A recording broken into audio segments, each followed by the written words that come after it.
Bismillahirrahmanirrahim. Assalamualaikum warahmatullahi wabarakatuh.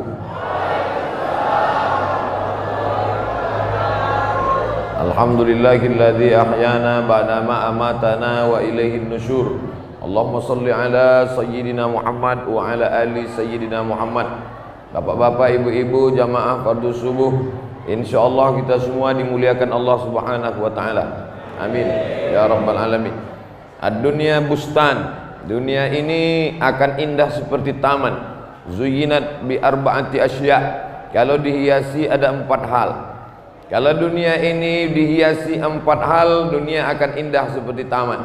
Tapi kalau 4 ini tidak ada, maka dunia ini tak lagi ada indah. Bahkan dikatakan lebih baik di bawah tanah daripada di atas tanah. Adapun 4 hal ini, yang pertama ilmul ulama, ilmunya para ulama. Kalau ulama masih dimuliakan, masih dihormati, ilmunya masih dipakai, fatwanya masih dijadikan pedoman, suluh dalam gelap, penunjuk di kala bingung, maka insya Allah dunia ini akan indah. Maka bapak ibu mesti mewakafkan anaknya, mesti ada salah satu yang jadi ulama. Siap? Siap. Masukkanlah anak ke sekolah agama, ke sekolah Al-Wasliyah. Al-Wasliyah menjadi tuan di Sumatera Utara. Jangan sampai tamu yang datang lebih besar daripada yang punya rumah. Akhirnya kita menjadi tamu di rumah kita sendiri. Tanah-tanah kita mesti diwakafkan. Demi untuk apa? Supaya ada yang menggantikan ulama. Karena kata Nabi SAW, Innallaha la yantazi'ul ilma intiza'an. Allah tidak mencabut ilmu itu macam mencabut pokok kayu. Ilmu tidak dicabut macam mencabut pokok kayu. Walakin tapi ilmu dicabut biqabdil ulama, dengan matinya para ulama. Meninggal Tuan Thohir di Tanjung Balai, meninggal Tuan Syekh Abdul Wahab Rokan di Besilam, meninggal Mufti Kerajaan Delhi Syekh Hasan Maksum, meninggal Syekh Abdurrahman Sihab, meninggal Syekh Jalaluddin Abdul Muttalib, Imam Masjid Besar, Masjid Agung. Meninggal para ulama. Penggantinya belum tentu selevel oleh para ulama. Pejabat-pejabat meninggal, belum meninggal sudah siap penggantinya. Akan tetapi ulama-ulama meninggal sampai sekarang tak ada yang bisa menggantikan mereka. Ulama besar Al-Wasliyah, Syekh Muhammad Arsyad Thalib Lubis, ahli dalam bidang hadis. Saya masih megang bukunya yang dulu kami baca waktu di sekolah muallimin, ilmu mustalah hadis. Ada sampai sekarang saya pegang. Kalau panjang umur mau syarah, saya sarah kitab ini. Mau saya terjemah ke bahasa Indonesia, dicetak supaya anak cucu kita tahu. Jangan sampai hilang khazanahnya. Mereka tidak meninggalkan apa-apa, tidak meninggalkan rumah yang besar, tidak meninggalkan harta yang banyak. Yang mereka tinggalkan kitab. Kitab ini pula tak disentuh lagi karena dalam bahasa Arab. Yang sekarang asik dengan bahasa Indonesia. Tidak lagi memperdulikan nahwu, sorof, balaghah, mantik, bayan, ma'ani. Dilupakan anak-anak. Bapak-bapak, ibu, orang tua tak pula mau memasukkan anak ke sekolah agama. Kalau ada yang insinyur dihormati, ada yang sarjana hukum dimuliakan, ada yang SAG, menantu-menantu pun ditolak. Apa titel kau? SH, masuk. Apa titel kamu? Sarjana ekonomi, silakan. Apa titel kau? SAG. Pergi balik. Bagaimana dunia ini mau indah kalau tidak dengan mengamalkan ilmu ulama? Tapi di Serdang Bedagai, alhamdulillah, orang masih memuliakan ulama. Saya ini bukan ulama, saya hanya ustadz kampung, ustadz biasa saja. Tapi karena sering berkawan dengan para habaib, para ulama, rupanya disangka orang ulama juga, maka dimuliakan. Maka tadi waktu turun kami dari mobil, saya dari mobil, sudah disambut bertakbir pula lah anak-anak muda yang di situ. Oh, saya bilang ini orang sholat. Agak jadi. Orang sholat subuh dia mau bertakbir juga. Kenapalah banyak yang tak sholat subuh tadi? Kenapa tak sholat subuh tadi? Padahal orang sholat subuh. Karena tak ada tempat Pak Ustadz. Maklum. Mudah-mudahan masa akan datang masjid ini tambah besar insya Allah. Yang belum sholat subuh tadi udah sholat subuh. Jangan ikut pengajian tapi tidak sholat subuh. Pengajian itu wajib, tapi sholat subuh fardu. Apa beda fardu sama wajib? Fardu ayatnya nas, jelas. Kalau ada hukum diambil dari ayat tapi tidak disebutkan secara jelas, namanya wajib. Dalam mazhab Hanafi dibedakan itu. Oleh sebab itu maka kita mengaji. Tabligh akbar nih sebagiannya tidak mengaji. Karena tabligh akbar nih sifatnya himbauan, mengajak umat. Tapi yang betul-betul mengaji duduk di pondok pesantren, di masjid, mereka lah ini yang memegang tiang gawang. Jangan sampai umat ini kebobolan. Jadi ustaz-ustaz ini macam pemain sepak bola juga. Kita sudah bagi-bagi tugas. Ada yang menjaga tiang gawang, itulah dia mursyid tarekat Naqsabandiyah dengan suluknya. Itulah dia para kiai alim ulama dengan kitab kuningnya duduk di pondok. Mereka tidak terkenal, mereka tidak populer, tapi mereka menjaga akidah Asy'ari, fikih Syafi'i dan tasawuf Sunni, bukan falsafi. Nah, ini tiang gawang. Ini penjaga. Lalu kemudian ada yang berperan sebagai back kiri dan kanan. Inilah guru-guru besar di kampus. Bukan sekuler, bukan liberal, bukan yang merusak ajaran Islam, membawa-bawa nama Islam tapi menikam Islam dari dalam. Ini pengkhianat, makan haram ini.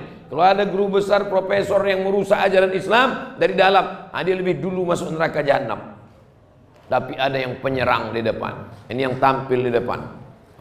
Habis disobek orang tu balik. Apa ibu yang dimuliakan Allah, memang kita tak bisa lagi tabligh akbar ni dalam masjid. Jamaah mengamuk di belakang, ibu-ibu tu hampir unjuk rasa lagi di belakang. Jamaah di samping. Tapi kita mesti buat di masjid. Karena tadi malam sudah di tanah lapang. Kalau ada yang komplain, kenapa tak dibuat di luar? Kenapa tak dibuat di luar? Kapan lagi kita masuk masjid? Betul? Di stadion ramai, tanah lapang tadi malam ramai. Jadi kalau ada yang komplain, kenapa dibuat di masjid? Untuk membiasakan orang masuk masjid. Karena banyak orang sekarang takut ke masjid. Banyak orang takut ke masjid. Apa tepuk tangannya, Bu? Tepuk tangan tuh kalau imam salah. Salah imam, tepuk tangan di belakang. Karena perempuan tak boleh bersuara. Yang pula ibu bersuara, salah imam. Tepuk tangan dia. Makanya kata Nabi, innamat tasfiqu lin nisa. Tepuk tangan itu lin nisa, untuk perempuan. Kalau laki-laki dia kasih tahu subhanallah. Kalau perempuan tepuk tangan. Maka ketika ibu tepuk tangan tadi saya heran, apa yang salah ini? Tepuk tangan. Sebetulnya saya cuma mau ngasih tahu tak boleh tepuk tangan di masjid. Kalau ada sesuatu di masjid takbir aja. Tak boleh tepuk tangan. Nah, karena mereka dulu orang musyrik jahiliyah, dia menepuk tangan mengejek Nabi Muhammad SAW. At-tasfiq, bertepuk tangan dan bersiul-siul untuk mengejek Nabi. Maka supaya kita jangan sama dengan orang kafir musyrik, maka kita bertepuk tangan, tidak bersiut-siut, tidak bersiul-siul di dalam masjid. Di luar tak apa-apa. Siapa yang mau bersiul di luar, bersiul lah sampai sore pun tak apa-apa. Nah, jelas? Yang pertama, ilmu ulama. Bagaimana mencetak ulama? Masukkan anak sekolah agama. Jangan takut. Pak Ustadz, nanti kalau anak saya sekolah agama makan apa? Kalau lagi hidup ini cuma untuk makan, bagus jadi monyet. Kalau lagi hidup ini cuma untuk kerja, bagus jadi sapi di sawah. Hidup ini memikirkan apa visi misi kita ke depan.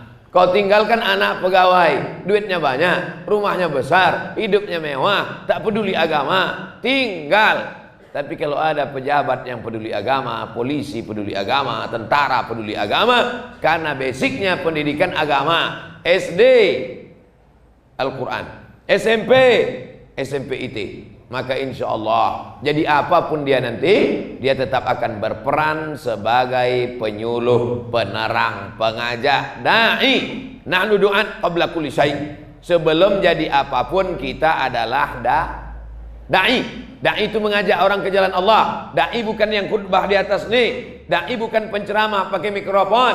Dia memang tak pernah berceramah, dia tidak pernah tabligh akbar, tapi anak-anak buah di kantornya ikut patuh sama dia semua. Kepala dinas, kepala gadan, kepala kantor. Tak pernah dia ceramah, tak pernah dia kultum, tak pernah dia tausiah. Dia cukup membuat surat peringatan. Seluruh pegawai, pengumuman, tempel di dinding. Seluruh pegawai ikut pengajian Jumat pagi. Siapa yang tak ikut, uang kesra makan potong.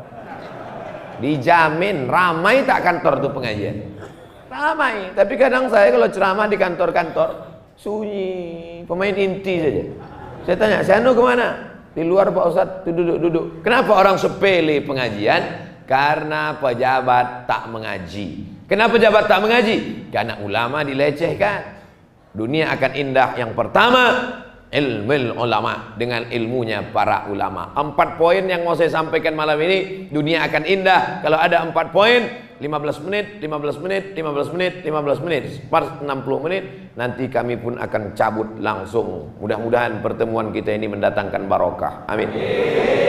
Man sholat subha fi jama'atin, siapa yang sholat subuh berjamaah, summa qa'ada yazkurullah, habis sholat subuh jangan keluar masjid, duduk berzikir niat Allah. Kalau bisa ada majelis zikir, zikir subhanallah, alhamdulillah, la ilaha illallah, Allahu akbar, la haula wala quwata illa billah, ayat kursi, istighfar sampai terbit matahari. Itu sudah nampak merah-merah, belum lagi terbit matahari. Jam berapa terbit matahari itu? Terbit matahari sama seperti waktu maghrib. Dia sedang berdagang jam berapa maghrib? Oh, banyak yang tak sholat maghrib ini. 6.30.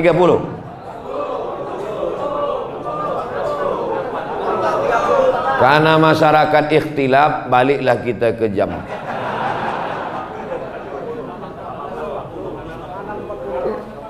Yang mana sih waktu maghrib ini? Tak mungkin 16.40, 18.40. Kalau 18.40 maghrib, berarti sudah boleh sholat sunat isyraq jam 6.40. Itu aja patokannya. Asal berubah di sini, berubahlah isyraq.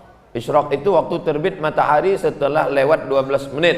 Waktu terbit matahari tak boleh sholat, karena ada 3 waktu yang dilarang sholat. Terbit matahari, tenggelam matahari, tergelincir matahari.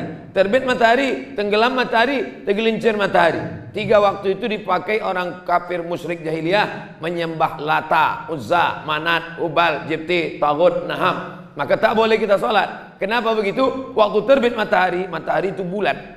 Waktu terbit matahari begini ya, bulat matahari. Nah, waktu terbit matahari datang setan menghampiri. Setan itu bertanduk, maka disebut dengan waktu tanduk setan. Waktu terbit matahari bulat begini, keluar waktu tanduk setan. Ini maka lambang di lambang setan. Carilah menantu yang paham agama. Ini cari menantu anak metal, masuk dalam, apakah bayi mertua sehat? Waktunya 12 menit. Lewatkan 12 menit, kata Nabi, qaida ram'in, setinggi tombak. Tombak segini lebih kurang tinggi tombak. Nah, tombak. Pernah nengok tombak? Buburu babi biar tombak. Gini tinggi tombak, dipukul jangan terlalu tinggi. Qaida ram'in, setinggi tombak. Maka setelah diukur, matahari naik dari atas tanah setinggi tombak 12 menit. Payah menghitung kira kapan, mudah saja. Kalau waktu maghrib 18.40, sholat sunat isyraq sudah boleh dilaksanakan jam 6.40. Artinya apa?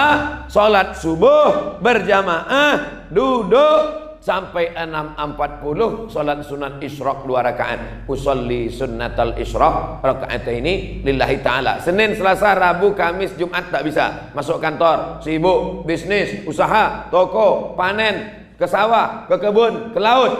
Jam 6.40 hari libur, hari Ahad tetap bisa. Hari ini hari apa? Hari Ahad, hari libur.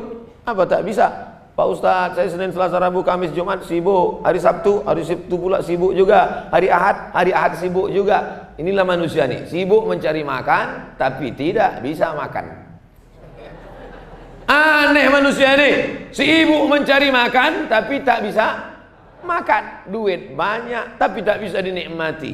Semua makanan ada, gulai kambing ada, asam pedas baung ada, ayam ada, kepiting ada, udang ada.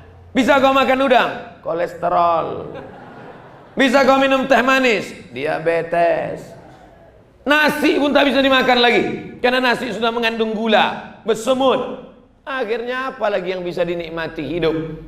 Kenikmatan hidup adalah ketika berzikir di dalam masjid. Duduk, Allah membagi rezeki.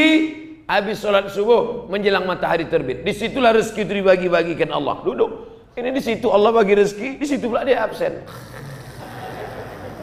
Makanya orang tua-tua kita dulu mengatakan jangan sampai rezeki dipatok ayam. Orang sekarang udah dipatok ayam, diterkam musang, diambil kucing lagi. Apapun tak dapat dia. Oleh sebab itu maka usahakan dari habis sholat subuh sampai jam 6.40 duduk berzikir. Ada ustaz, buat pengajian. Tak ada ustaz, baca Quran, berzikir, subhanallah, alhamdulillah. Mengantuk kali Pak Ustaz, duduk aja sampai telungkup, batal wudu. Karena kalau telungkup keluar angin dari belakang. Oleh sebab itu maka duduk berzikir dengan Allah hatta tatul ansam, sampai terbit matahari. Saya suka menengok kaligrafi di masjid kita ini karena ada terjemahnya. Ala bizikrillahi tatmainnul qulub. Ingatlah hanya dengan Allah hati menjadi tentram.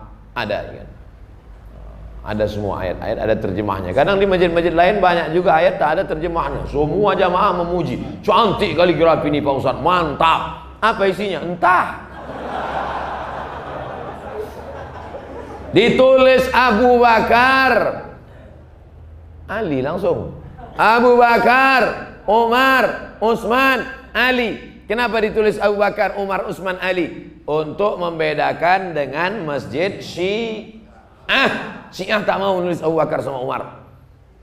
Syiah tak mau menulis Abu Bakar, Umar, Utsman, langsung ke Ali saja. Itulah maka mengapa ditulis. Mana tahu nanti anak nanya, ya, kenapa ditulis Abu Bakar ya? Terus aku tanya dari dulu dah gitu dah.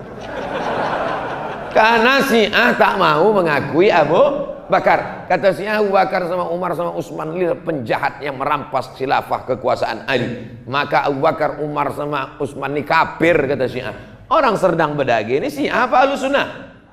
Ahlus Sunnah.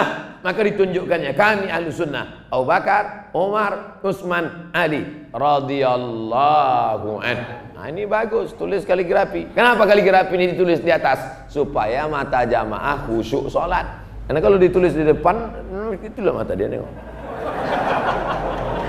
Makanya dalam mazhab Maliki makruh. Dalam mazhab Maliki makruh hukumnya menulis dinding. Tapi mazhab Syafi'i tidak. Dengan syarat apa? Ditulis di atas, mata jamaah sholat menengok ke bawah. Tapi kalau sedang duduk, habis sholat subuh, berzikir sudah, baca Quran sudah, belum sampai jam 6.40, tinggal tengok aja, baca keliling. Ya ayyuhallazina amanu idza nudiya lis-sholati min yaumil jumu'ah fas'au ila zikrillah wa dzarul bai' dzalikum khairul lakum in kuntum ta'lamun fa idza qudiyatis sholatu fantashiru fil ard wabtaghu min fadlillah wadhkurullaha katsiran la'allakum tuflihun wa idza ra'au tijaratan aw lafan faddu ilaiha wa tarakuka qa'ima.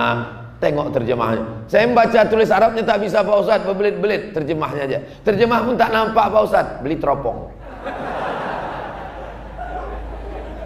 Ini semua untuk berzikir mengingat Allah. Pintu manapun yang kau lewati, pintu ini semuanya ada pesan-pesannya. Pintu ini yang kau lewati, ala bizikrillah tatmainnul qulub. Banyak-banyak berzikir mengingat Allah, hatimu akan tenang. Surat Ar-Ra'd ayat 28. Pintu ini yang kau lewati, wa innaka la'ala khuluqin azim. Akhlak engkau yang paling hebat wahai Muhammad. Allah tak puji dia karena tahajudnya banyak, Allah tak puji dia karena hartanya banyak, Allah puji dia karena akhlaknya. Sesungguhnya akhlak engkau yang paling hebat ya Muhammad. Surat Al-Qalam ayat 4. Keluar dari belakang menjadi orang yang bersyukur. La in syakartum la azidannakum. Kalau kau bersyukur kau akan ditambah Allah nikmat. Wala in kafartum, tapi kalau kau kafir kufur, inna azabi lasyadid. Azabku amat sangat keras. Yang pertama, ilmul ulama. Ini adalah ulama ini yang menulis-nulis ini ulama. Ulama bidang apa? Kaligrafi, ilmul ulama. Yang kedua, adlul umara. Dunia akan indah kalau ada 4 hal. Yang pertama, ilmu ulama diamalkan. Yang kedua, adlul umara, pemimpinnya kalau sudah pemimpin adil, lebih enak di atas tanah daripada di bawah tanah. Tapi kalau sudah pemimpin zalim, lebih baik di dalam tanah daripada di atas. Apa maksud di dalam tanah itu? Mimda tema taya bawati modar. Apalah lagi gunanya di atas tanah? Anak mau sekolah mahal, sakit mahal. Saya kuliah di Mesir, S1, S2, S3 di Mesir itu gratis, free. Kuliah saya S2 di Maroko, gratis. Kuliah saya S3 di Sudan, bayar. Ada yang gratis. Program 5.000 doktor. Ikutlah saya mendaftar program 5.000 doktor. 3 tahun berturut-turut mendaftar, tak dapat. Tak dapat beasiswa. Putus asakah kita dari rahmat Allah? Tidak. Pas saya masuk ke airport, ruang VVIP, very very important person. Masuk saya ke dalam, pas keluar dari WC, datang bapak-bapak. Ustaz Somad ya, kata dia. Tak yakin pula dia saya Ustaz Somad. Ya, ambilnya kartu namanya, kasihnya namanya. Ini nomor saya, tolong telepon saya. Ustadz wajib S3, semua biaya saya tanggung. Nih dia. Sampai sekarang tak saya telepon. Karena saya tak mau termakan budi. Tapi ini orang baik luar biasa. Ustadz S1, Ustadz pergi S3, dari mulai pendaftaran, tiket pesawat, semuanya saya tanggung. Hubungin kartu saya. Nomornya pun tak saya simpan, tak kemana udah. Tapi orang ini baik luar biasa. Rupanya Allah sampaikan niat baik dia. Belajar saya. Selesai juga. Tak saya jatuh miskin gara-gara kuliah membayar. Sebetulnya Allah mau ingatkan saya, Abdul Somad, kau udah banyak betul dapat gratis. S1 gratis, S2 gratis. Takkan S3 ini gratis juga? Apa yang dimuliakan Allah Subhanahu wa taala. Kuliah kami dulu di Mesir. Sakit. Usus buntu kawan. Gara-gara makan cabai malas mengunyah. Masuk cabai, gol kiri kanan masuk. Rupanya menggumpal biji cabai di dalam usus. Namanya usus buntu. Usus buntu masuk ke ini. Kalau banyak makan biji cabai, biji tomat, biji segala biji jadi sepeda pun masuk. Maka minumnya mesti banyak. Kalau banyak minum, air masuk ke situ, dihembus air itu naik ke atas, keluar lagi biji itu. Sudahlah mengunyah malas, bijinya masuk ke dalam, membusuk. Akhirnya busuk di dalam, kalau sampai pecah, bam, mati. Kata dokter mesti dipotong. Takutlah mahasiswa Indonesia ini dipotong usus buntu di Mesir karena biaya mahal, duit tak ada, krisis moneter 97 98, $1 $20.000, tak ada duit. Akhirnya pas mau diperiksa, apa kata rumah sakit di Mesir? Gratis karena membawa kartu Universitas Al-Azhar. Mesir itu bukan kaya. Mesir tak kaya macam Saudi Arabia minyaknya banyak. Mesir bukan kaya macam Uni Emirat Arab. Mesir sama macam kita, susah. Tapi kenapa bisa sekolah gratis, pendidikan gratis? Maka kita berharap diberikan Allah lah kita bupati, gubernur yang adil dan amanah insyaallah. Bisa apa tidak dibuatkan sekolahan agama ini gratis? Semua anak-anak MDA tak sanggup S2, S3 gratis, MDA aja dulu. Semua anak MDA gratis, gurunya digaji dari APBD. Setuju apa tak setuju? Seluruh guru-guru MDA di kabupaten ini digaji dari guru, digaji APBD, gaji APBD. Setuju apa tak setuju? Setuju. 3 bulan sesudah itu bupati masuk penjara, tangkap KPK. Kalian pikir enak dana hibah nih sekarang? Berapa banyak kepala daerah ditangkap gara-gara dana hibah untuk guru, dana hibah untuk guru mengaji, untuk penggali kubur, ditangkap. Maka mesti ada payung hukum, bukan tenda, payung hukum. Siapa yang membuat payung hukumnya? DPR. Siapa yang memilih DPR? Rakyat. Pilihlah DPR yang peduli kepada guru mengaji. Ini kadang masyarakat ini tak peduli. Yang dipilihnya siapa yang ngasih duit, itu dipilihnya. Tadi awal ya udah ngasih duit, apalagi di tengah jalan, apalagi di ujung jalan, hancur dunia. Tapi kalau dapat adilul umara, pemimpin yang adil, DPR yang adil, wakil legislatif yang adil dan amanah, pemimpin yang adil dan amanah, maka selamatlah anak cucu kita. Dengan apa? Dengan pendidikan agama. Ujung tombak pendidikan agama MDA. Sebodoh-bodohnya orang sedang berdagai, tidak akan ada buta huruf Al-Quran karena dibuatkan peraturan daerah yang tidak punya ijazah MDA tidak boleh menyambung ke SMP. Bagus atau tak bagus? Semua anak-anak tidak boleh masuk SMP sebelum ada ijazah MDA. Semua anak muda, anak lajang tidak boleh menikah sebelum ada ijazah MDA. Pak, saya mau nikah. Mana KTP kau? Nih, mana akte kelahiran? Nih, mana ijazah MDA? Belum ada, Pak. Sekolah MDA kau dulu. Mau ibu dapat laki tak pandai mengaji? Tidak katanya. Yang bilang tidak itu yang anak gadis saja, Bu. Menyelamatkan anak-anak kita tidak lain tidak bukan dengan adlul umara. Pemimpin yang adil bukan cuma memikirkan bagaimana masjid bagus, bagaimana jalan bagus, bagaimana sekolah bagus, tapi juga memikirkan siapa yang akan mengisinya. Yang mengisinya adalah anak-anak kita. Maka inilah yang pentingnya. Alhamdulillah, kalau sudah pemimpin mau sholat subuh berjamaah, insya Allah adil dan amanahlah negeri Serdang Bedagai ini, insya Allah. Amin. Bapak Ibu yang dimuliakan Allah, kalau sholat subuh sudah seperti sholat Jumat, insya Allah tak lama lagi Palestina akan merdeka. Takbir. Ini bukan sholat Jumat kalau begini, ini sholat Idul Fitri ini. Sampai supir-supir truk, supir-supir bus macet pagi nih. Apa nama daerah kita nih? Paya Pasir. Masya Allah. Semua nanti orang ini bercerita, payah macet tadi di Paya Pasir. Ada apa? Entah apa kerja orang itu di masjid gitu. Supir-supir truk tua menengok semua ke dalam kemari.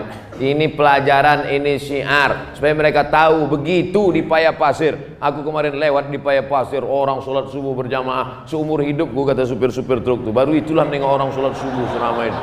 Sampai kami jalan, terbuka pintu hatinya untuk sholat subuh berjamaah. Aku pun jadi ingat pula, aku asik di menyupir aja, nanti lama-lama aku mati, siapa yang mendoakan aku? Terbuka pintu hatinya, sholat subuh dia. Tak perlu berceramah, tapi cukup dengan action lebih baik daripada orang mari sholat subuh, mari sholat subuh. Rupanya tak pernah sholat subuh ke masjid. Mana yang lebih bagus, cakap atau action? Action, nih langsung. Cuman maunya tadi tetap ada baleho tuh, ini balehonya hilang pula. Tapi insya Allah semua orang tahu bahwa kita sholat subuh berjamaah. Pemimpin yang peduli rakyat, pemimpin yang memperdulikan bagaimana bacaan Quran masyarakatnya dengan mendidik pendidikan agama, dengan menghidupkan MDA, penggali kubur diingat-ingat, orang memandikan jenazah dikenang-kenang. Maka inilah yang akan menyelamatkan negeri kita. Allahumma rzuqna imaman adila, berikan kami pemimpin yang adil dan amanah.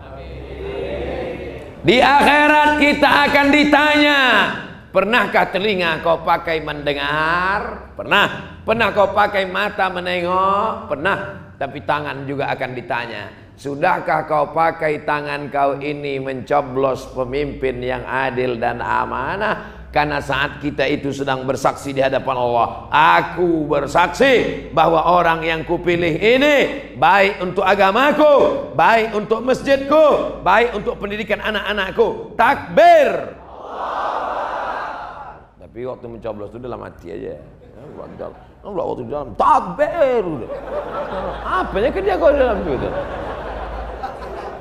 Al-yawma naqtimu ala afwahihim, hari itu mulut terkunci. Wa tukallimuna aydihim, tangan akan bercakap. Wa tashhadu arjuluhum, kaki akan bersaksi. Surat apa itu? Yasin. Yang tak ingat Yasin, apa yang kau baca selama ini? Itu yang dibaca tiap malam Jumat itu. Cuman kadang orang tak ingat dia baca itu karena tak diingatnya. Saking seringnya udah baca Yasin. Turjaun. Al-yawma naqtimu ala afwahihim wa tukallimuna aydihim wa tashhadu arjuluhum bima kanu yaksibun. Waktu itu mulut terkunci, tangan yang akan bicara, kaki yang akan bersaksi atas semua yang pernah kau lakukan dulu. Bisa tak kita nih yang sudah mati dimakan cacing tanah hidup lagi? Innama amruhu iza arada syai'an ayyaqula lahu kun fayakun. Waktu membaca kun fayakun di surat Yasin itu pernah tak kita ingat mati kun fayakun? Banyak juga orang baca Yasin ini pas kun fayakun bukan dia ingat mati, menengok gulai. Innahum fayakun. Mana bubur kacang hijau belum datang juga. Makanya innamal a'malu bin niat, segala sesuatu dengan niat. Niatnya mendekatkan diri kepada Allah, maka memohon kepada Allah. Kalau sudah kau dapat pemimpin yang adil, kenapa tak minta suami yang soleh? Kalau doamu cuma satu, kau dikasih doa makbul, tapi doanya cuma satu, mintalah pemimpin yang adil. Karena kalau ibu cuma minta, ya Allah kasihlah aku suami yang soleh, mau ibu suami ibu dibagi untuk perempuan lain? Mau? Tak mau dia, Pak. Mana dia mau? Bapak minta, ya Allah berikanlah aku istri yang solihah. Mau bapak, bini bapak itu diambil orang lain? Mau mereka, Pak?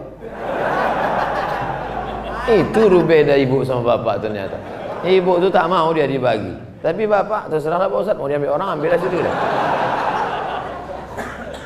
Tapi kalau dapat pemimpin yang adil, satu kabupaten Serdang Bedagi mendapatkan nikmatnya insya Allah. Penggali kubur pun dapat nikmatnya. Kadang ada insentif tuh penggali kubur. Perhatikan penggali kubur. Udah berapa kali saya sebut penggali kubur nih. Kenapa? Banyak orang tak peduli pada penggali kubur. Padahal nanti itulah yang akan menggali kubur dia. Ada yang bisa menggali kubur sendiri? Ada itu filmnya, Pocong Menggali Kubur. Saudaraku yang dimuliakan Allah Subhanahu wa taala. Habis 30 menit. Yang pertama, ilmul ulama. Yang kedua, adlul umara. Masuk yang ketiga. Apa dia? Sakhaul aghniya. Orang kaya yang suka nyumbang. Sekarang banyak juga orang kaya yang suka nyumbang lagu. Masalah ada pesta, dia yang nyumbang, naiklah ke atas dengan sawer duit. Orang-orang kaya yang macam begini ini kita doakan supaya cepat bertobat. Karena sampai masanya nanti, hai orang-orang kaya, kau mati, rumah besar yang kau bangun tuh habis diambil istrimu sama suaminya yang baru, berondong. Dijualnya mobilmu, dijualnya tanahmu, dijualnya sawitmu, dijualnya rumahmu, kawin dia dengan suami yang baru, umurnya 17 tahun. Dibelikannya motor Kawasaki Ninja yang knalpotnya sudah dihitan 2 kali. Sore-sore jalan-jalan ya, dipegangnya pinggang suami yang baru tuh kuat-kuat. Saking kuatnya tak bisa lagi nunjuk. Suaminya nanya, mana makam suami kau yang lama? Pakai kaki nunjuknya. Tuh.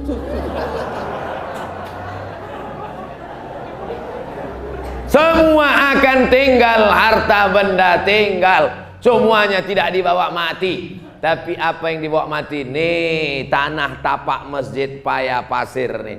Siapa yang mewakafkan tanah tapak masjid Paya Pasir nih? Inilah orang yang paling beruntung. Betul? Kenapa begitu? Semua orang yang lalu lalang dari Medan ke Tanjung Balai, dari Jambi mau ke Aceh, semua yang lewat di sini, pas mereka mampir ke masjid, Allahu Akbar, Allahu Akbar, mampir mereka ke dalam. Pas saya mampir ke masjid, saya tengok kosong. Rupanya yang singgah-singgah itu cuma numpang kencing aja. Maka tulislah di situ baleho buat sholatlah berjamaah, jangan ke masjid cuma numpang kencing, guys.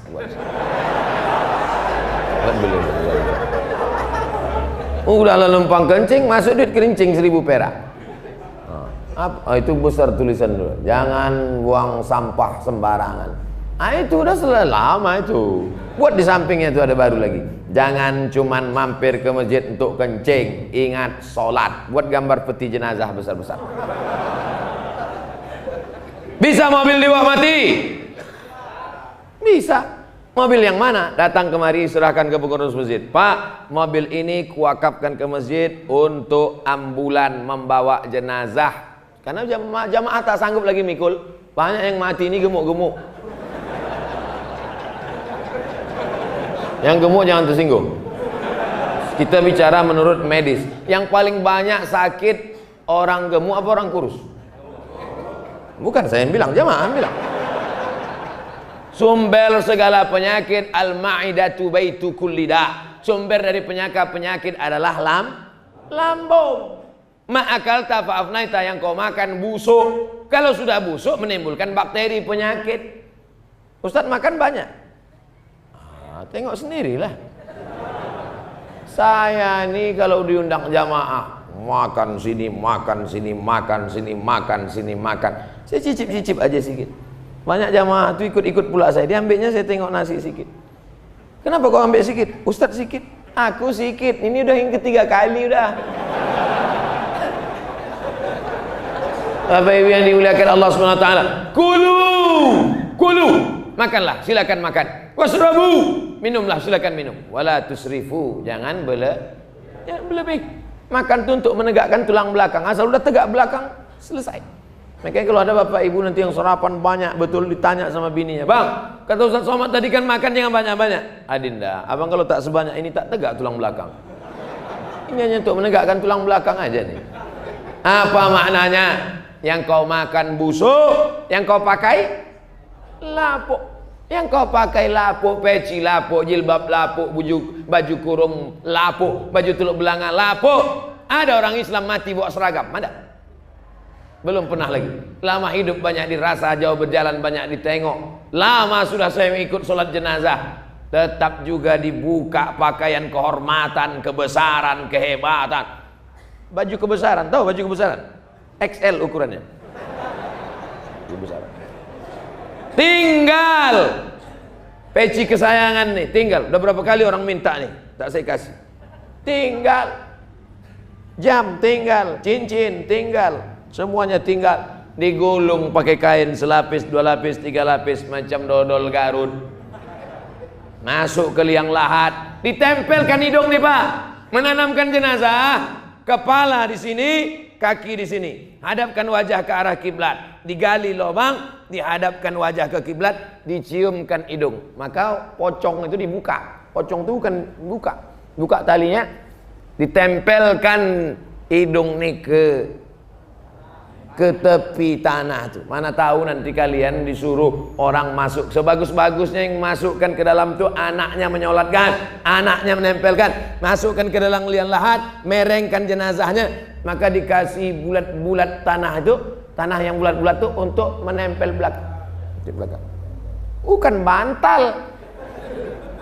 Kalian pikir walaupun bantal mahal-mahal di rumah, waktu mati nanti yang menempel pundak kita tuh, yang mengganjal di bawah kita itu bantal, tanah Pak, tanah. Supaya Pak, supaya tak tumbang jenazah. Begitu ditempelkan, jatuh, pecah pula tanah tuh. Berat kali dia 120 kilo. Ditempelkan. Dulu kau menyiksa cacing. Dulu kau menyiksa cacing. Asal hari Ahad mau mancing, gali tanah ambil cacing. Mau nangis cacing itu dicucuknya begitu. Udahlah mati cacing tuh, sekaratul maut, meregang nyawa, di ludahnya pula lagi. Kejam kali itu. Apa kata cucu-cucu cacing? Atukku dulu kau cucuk. Tengoklah kau nanti, tengoklah. Mendiang atuk kami dulu kau cucuk-cucuk kan gitu deh. Begitu masuk kalian ke liang lahat, cacing-cacing ini, cacing memang tak berkaki Pak. Pernah menengok cacing berkaki? Kalau cacing udah berkaki itu namanya dragon, ular naga. Cacing tak berkulit, itulah maka cacing tinggal dalam tanah karena dia tak berkulit, tak bisa dia di atas tanah, tersiksa. Ini banyak yang menyiksa cacing, digali tanah letakkan cacing di atas tanah, menggeliatlah cacing tadi. Cacing tak berkaki, cacing tak berkulit, cacing tak bertelinga, tapi hidung cacing paling tajam. Kata Imam Al-Jahis, peneliti binatang, cacing yang paling tajam hidungnya, binatang paling tajam hidungnya adalah cacing. Cacing sama anjing lebih tajam hidung cacing. Kenapa Pak polisi tak memakai cacing di airport? Untuk mencium narkoba. Macam mana cacing mengejar pakai anjing? Karena anjing bekaki itu maka dipakai. Tapi kalau cerita masalah hidung, lebih tajam lagi di hidung cacing. Cacing bisa mencium jarak 1 kilometer. Saya turun di airport, semua penumpang jangan bergerak, berdiri. Datang Pak polisi bawa anjing herder, bawa anjing keliling, diperiksa cacing. Diperiksa. Saya paling khawatir jangan-jangan ada pula menyelipkan narkoba.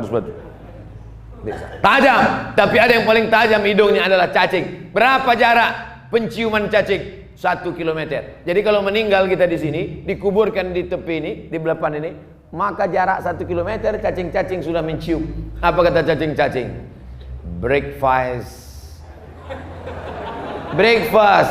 sarapan sudah siap, kata cacing-cacing. Hari ini yang dijaga adalah badan. Dari mulai ujung tumit sampai ujung ketiak. Tengoklah iklan-iklan di TV itu. Tumit Anda retak-retak, oleskan pelembab. Dari ujung rambut Anda berketombe, siramkan sampo. Begitu mandi turun salju-salju dari atas. semuanya akan menjadi makanan cacing tanah. Mana yang kekal abadi, Pak? Yang ketiga, sahaul aghnia, orang kaya yang memberikan kosen pintu nih dulu, yang memberikan kipas angin nih dulu, yang memberikan lampu-lampu, yang menyumbangkan jam, yang memberikan kaligrafi yang indah, yang memberikan karpet. Saya ceramah di salah satu masjid, saya tengok karpetnya tebal, begitu diinjak akan tenggelam kaki kita. Pas di tengah perjalanan ceramah, masuk kertas tertulis, Ustadz tolong penggalangan dana, karpet belum lunas.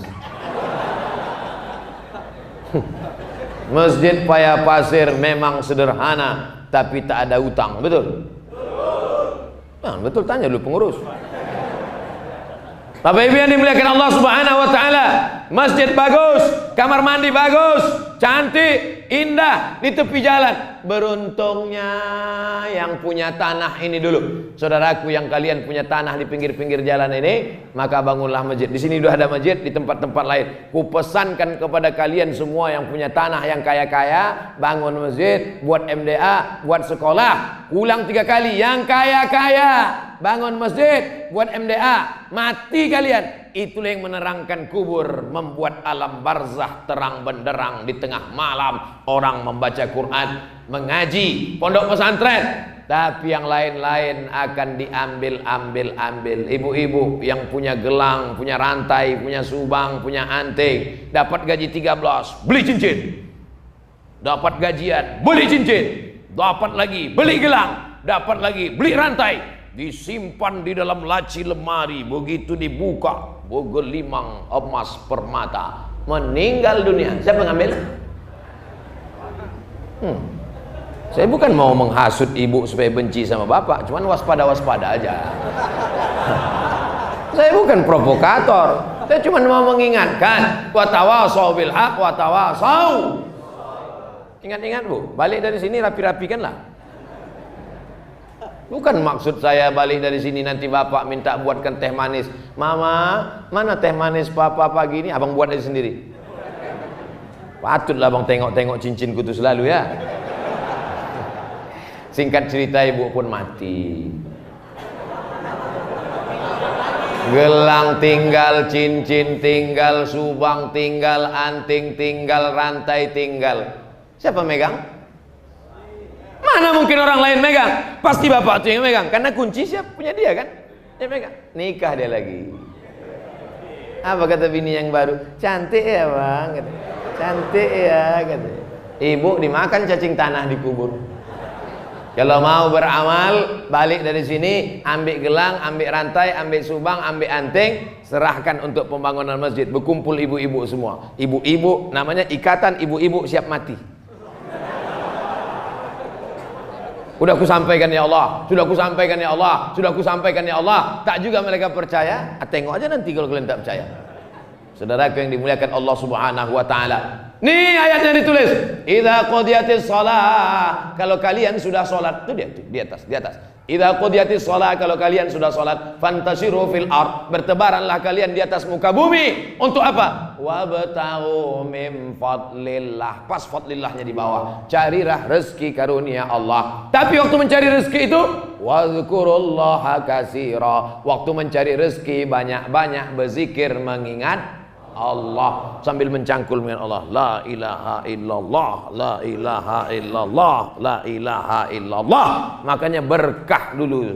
Kelapanya berkah, karetnya berkah, bisa pergi haji, bisa pergi umroh. Orang sekarang mencangkul tak apa-apa dicangkulnya. Tanah orang pun digarapnya juga. Siapa yang menggeser sempadan tanah? Qaidah shibrin, sejengkal. Itu tanah orang, ini tanah kau. Sudah diukur BPN, Pak Kades, Pak Kadus, Pak RT, Pak RW. Sudah diukur. Pas tengah-tengah malam ditengoknya tak ada orang, digesernya sempadan tanah. Pak polisi tak tahu, BPN tak tahu. Geser sempadan tanah. Sejengkal kau geser, tuwiqa, dililitkan di lehermu 7 lapis tanah ke bawah melilit leher. Alhamdulillah Pak Ustadz, kami di Paya Pasir ini tak pernah menggeser sejengkal. Jadi 2 meter. Tahankan. Makanya berapa banyak jenazah, belum lagi orang balik ke rumah sudah menyempit liang lahat. Pernah Bapak menengok? Menyempit. Itu yang lahat mengukurnya tidak pakai meteran. Mengukur meteran tidak pakai mengukur liang lahat, tak pakai meteran, tapi pakai bambu. Kenapa pakai bambu? Karena kalau pakai meteran takut disalahkan tukang penggali kubur. Begitu dibawa jenazah kurang, gali lagi. Kenapa kurang? Padahal udah diukur betul. Kenapa? Menyempit tanah itu, saking tak sabarnya. Kata tanah itu, masuk. Digali, menyempit lagi. Digali, menyempit lagi. Sudah jam 6 sore, sudah mau gelap matahari. Apa kata panitia penanaman jenazah? Udahlah, pijakkan aja ke bawah. Daripada malam penguburan. Oleh sebab itu yang mengukur-ukur tanah ini, yang banyak tuan-tuan tanah, kita semua akan menjadi tanah. Terbuat dari tanah, balik ke tanah, akan menjadi santapan cacing. Yang disombongkannya apa? Apa kata Sayyidina Ali?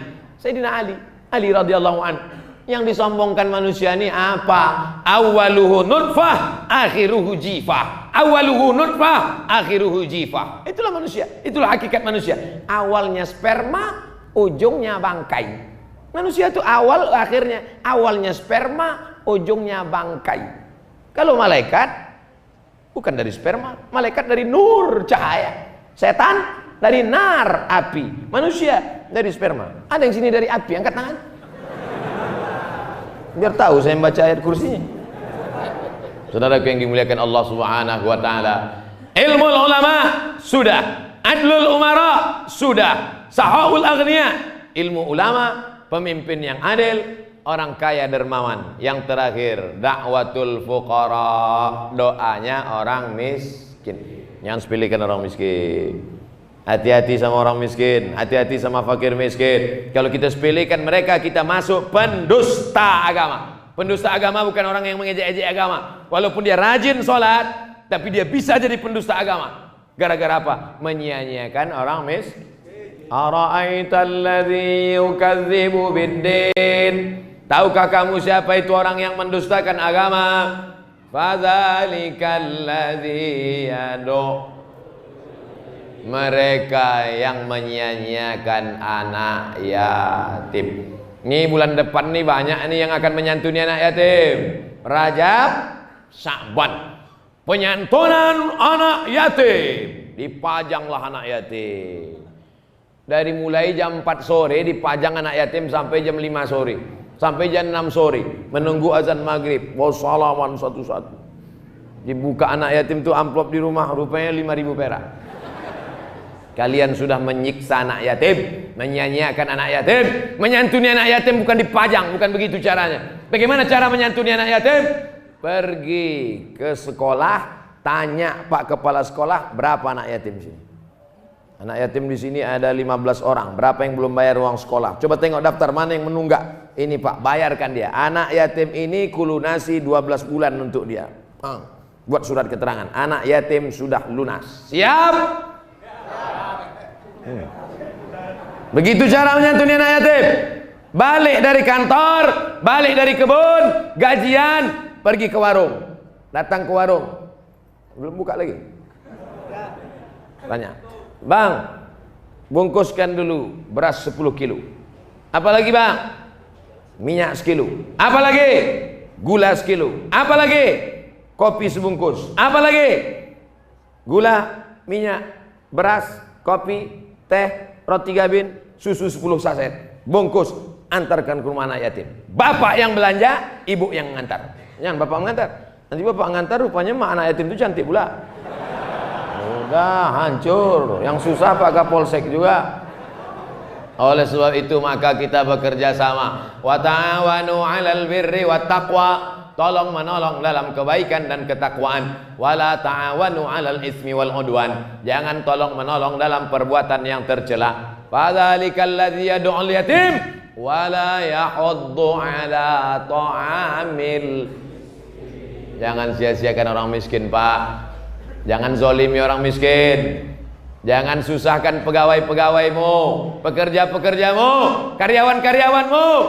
Walaupun kau ke Makkah bolak-balik setahun 2 kali, haji umrah, haji umrah, haji umrah, tapi tukang panen kau makan titik peluh keringatnya. tukang brondolmu, tukang cucimu, supirmu, tukang pel kamar rumahmu, mereka tak ada daya, tak ada upaya, mereka susah. Mereka kerja itu bukan cari kaya, mereka kerja cari makan untuk bayar uang sekolah anaknya. Makanya pesan Nabi, u'tul ajira ajrahu qabla an yajiffa arakuhu, berilah upahnya sebelum kering keringatnya. Tapi jangan pahami itu tekstual. Nanti asal tengok berkeringat bayar, asal tengok berkeringat bayar. Kan itu maksudnya. Segera bayarkan gajinya. Ada orang nanti yang mati menghadap Allah Subhanahu wa taala bisyamin, puasanya banyak. Wa zakatin, zakatnya banyak. Wa hajjin, hajinya banyak. Hajinya banyak, puasanya banyak, sholat sunatnya banyak, tapi tak masuk surga. Gara-gara apa? Gara-gara zolim, aniaya, suka makan keringat orang, memakan jerih payah orang, memakan duit gaji orang. Na'udzubillah. Bayar, senangkan hati orang. Idkhalus surur fi qulubil mu'minin, menyenangkan hati orang. Jangan siksa orang, jangan aniaya orang. Kenapa dia masuk neraka ya Allah? Akala mala haza, memakan harta orang. Wasafaka dama haza, menumpahkan darah orang. Wa daraba haza, menempeleng orang. Wasatama haza, mencaci maki si fulan. Wa qazafa haza, menuduh tanpa bukti. Fitnah, aniaya, zalim, sepele. Jangan kau sangka orang miskin itu susah melarat di dunia. Di akhirat boleh jadi dia lebih dulu masuk surga 500 tahun daripada kita. Pejabat-pejabat, orang kaya di dunia enak, tapi sebentar. Di akhirat boleh jadi hisapnya lebih lama. Tapi insya Allah yang hadir ini semuanya insya Allah masuk surga. Man qala la ilaha illallah Muhammadur Rasulullah dakhalal jannah. Siapa yang mengatakan la ilaha illallah Muhammadur Rasulullah dakhalal jannah, dia pasti masuk surga. Semua yang hadir ini sudah mengucapkan la ilaha illallah Muhammadur Rasulullah. Betul? Tadi berapa kali dia katakan? Asyhadu an la ilaha illallah. Asyhadu an la ilaha illallah. Azan 2 kali. Iqamat. Asyhadu an la ilaha illallah. Asyhadu anna Muhammadar Rasulullah 3 kali. Kapan lagi? Waktu sholat. At-tahiyatul mubarakatuh salawatu thayyibatullah. Assalamualaikum ya nabi wa rahmatullahi wabarakatuh. Assalamu alayna wa ala ibadillahi sholihin. Asyhadu an la ilaha. Jadi sudah berapa kali kita bersyahadat subuh ini? 4. Tahiyatul masjid 2. Qabliyah subuh. Oh apa pula 4? Ya maaf ini 4 kata dia. Azan subuh 2, iqamat 1, tahiyatul masjid 1, qabliyah 1, salat subuh 1. 7. Kapan lagi? Waktu berdoa. 7. Itulah makanya kita disuruh salat subuh sebelum matahari terbit. Sudah 7 kali kita melaksanakan mengulang syahadat. Orang yang mau nikah disuruh orang syahadat. Pak, bersyahadat balik ya. Ya. Asyhadu an la ilaha illallah. Asyhadu an la ilaha illallah. Asyhadu anna Muhammadar Rasulullah. Aku nikahkan engkau dengan anakku dengan mahar sebentuk cincin emas tunai. Siap. Rupanya tentara calon menantu. Kenapa disuruh ulang bersyahadat balik? Karena khawatir mungkin dia tadi melakukan perbuatan dosa maksiat, imannya tercabut. La yazni zina yazni, la yazni zani hina yazni wa huwa mu'min. Ada orang ketika berzina maka imannya lepas. Wala yashribu syaribu hina yashrabu huwa mu'min. Ada orang yang pakai sabu-sabu, pakai narkoba, minum khamar, imannya lepas. Wala yasriqu sariqu hina yasriq wa huwa mu'min. Ada orang yang mencuri, imannya lepas. Orang korupsi, imannya lepas. Ayun zaul iman. Apakah iman itu bisa lepas? Ya. Macam mana iman lepas? Syabbaka baina asabihi, dijalinnya jari jemarinya, thumma naza'ahu, dicabutnya. Hakadha yunza'ul iman. Beginilah iman itu lepas dari badan. Ini iman, ini badan. Beginilah iman itu lepas dari badan. Kapan iman bisa masuk balik? Hina taba, ketika dia bertaubat, iman masuk lagi ke dalam badan. Maka kita pun banyak-banyak bertaubat, bukan tauco. Astaghfirullah Rabbal baraya, astaghfirullah minal khataya. Banyak-banyak beristighfar. Dosa kepada Allah insya Allah lepas dengan istighfar. tapi dosa kepada tukang sapu kita, dosa kepada tukang bersih WC, dosa kepada tukang panen sawit, dosa kepada tukang potong karet, dosa kepada supir pembantu tukang pel, dosa kepada tukang cuci, tukang setrika. Bisa kita minta ampun kepada Allah? Mana bisa? Menangis di pintu Ka'bah, ampunkan dosaku kepada pembantuku, tukang pelku, tukang panenku. Mana bisa? Minta maaf, bayar gajinya, belikan kainnya, senangkan hatinya, meleleh air matanya. Kasihkan nasi bungkus ke anak yatim fakir miskin. Waktu dia makan nasi itu meleleh air matanya. Disitulah turun rahmat Allah. Meleleh air matanya, meleleh pula rahmat itu turun dari langit ke dalam rahmat Allah subhanahu wa ta'ala.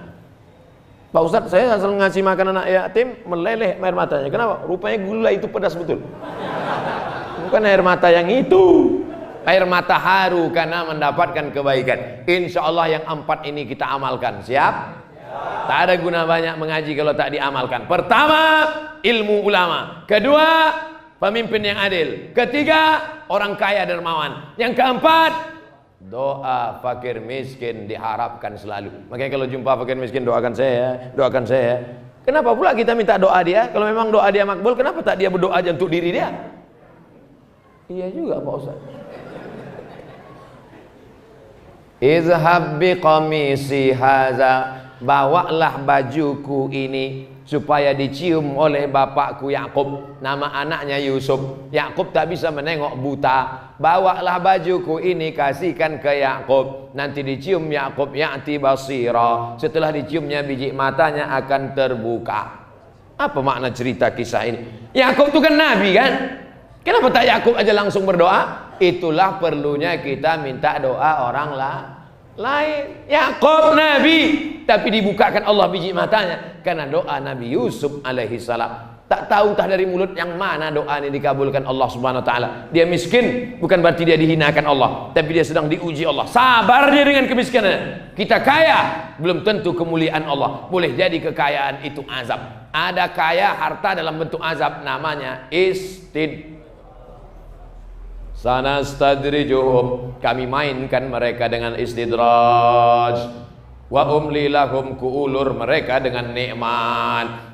Umurnya dibuat panjang, rezekinya dibuat melimpah, badannya dibuat sehat, tapi sebenarnya bukan nikmat tapi azab. Apakah sehat kita hari ini nikmat apa azab? Nikmat, karena dengan sehat kita datang sholat berjamaah ke masjid. Apakah mobil-mobil yang cantik-cantik di luar itu nikmat apa azab? Nikmat, karena dengan mobil motor kendaraannya dipakainya ke masjid. Apakah jabatan bapak ibu hari ini nikmat apa azab? Nikmat, karena dengan jabatannya bisa membuat orang ramai sholat berjamaah ke masjid. Mudah-mudahan apa yang ada pada kita hari ini adalah nikmat dan bukan azab. Amin.